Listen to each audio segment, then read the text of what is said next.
Good Sunday morning, Northeast Ohio, Super Bowl Sunday. That's when the best from the AFC and NFC get together to battle it out to decide who's the NFL champion. For Cleveland Browns fans who may have forgotten, Cleveland's mayoral Super Bowl comes 9 months from this Tuesday. That's when a new mayor of Cleveland will be chosen. Or not. Frank Jackson announcing this week he will be looking to make history. No Cleveland mayor has ever served more than 12 years. He wants to be the first. The history-making aspect, though, Jackson said played no role in his decision. What did was his desire to continue to serve the people. I could not, just for my own comfort, for my own, security, or for my own peace of mind, just walk away from the issues that they face every day. Jackson faces a challenge in the September primary from City Councilman Jeff Johnson, who began the process of collecting the signatures needed to mount his mayoral run a few weeks ago. And this week, a new challenger, one looking to bring a new way of thinking to City Hall. Brandon Krastowski has made a name for himself with what he's been able to do with the Shaker Square Edwin's leadership at Restaurant Institute. He trains and hires ex-offenders, paying forward, as he's told us in the past, the second chance that he himself was given. When I was younger, I got arrested and thrown in jail. A judge gives me a second chance, and I met a chef who was my mentor. These days, Brandon wants to take that thinking that led to Edwin's success to a new arena, government, running for mayor of Cleveland with a renewed focus on the outside in. It's important to improve the downtown. I'm not trying to take away from what we've done there, but I do know the importance of our neighborhoods and what our communities mean to the overall good. Running for public office with just business and no political experience is clearly less of a stretch these days. And the 37-year-old Krastowski says a fresh set of eyes and fresh thinking is what's needed. I see what's going on. I've seen the belly of this beast with the work I've done at Edwin's. I've seen what's going on inside of our streets, inside of our homes, inside of our schools. And so I definitely see these problems. And the flip side, I see the books and how we're running this city financially. And I know for a fact that we could run it more efficiently. To do that, he will need to do what no one else has ever done in an election, beat Frank Jackson. It doesn't daunt me. And, I'm a competitor. And I don't want to beat the challenger, I want to beat the champ. So it's important for me that Frank is running. In fact, I didn't announce that I was going to run until I knew for a fact Frank Jackson was in the race. And candidates have until the end of June to file to run in that September primary. With all this talk of 2017, 2018 has got to seem worlds away, but the reality is it isn't. And this week, U.S. Senator Sherrod gave an early indication of how he looks to defend his seat.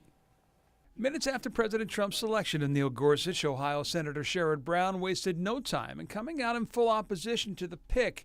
Being a Democratic senator from a state Trump won who has to run for re-election next year, he is the type of Democratic senator Republicans hope to swing to their side in support of Gorsuch. Republicans hold 52 seats in the Senate, and for the most part, they need 60 for approval. While some of those Democrats may switch to help their home state re-election efforts, Brown made it clear he will not. I think he's really playing to his base politically to say, I will stand firm for women's rights, reproductive rights, and this issue about corporate personhood, which he's totally against, and which cases have been decided by Neil Gorsuch on the appellate court in favor of that ruling that led to the Citizens United case in 2010.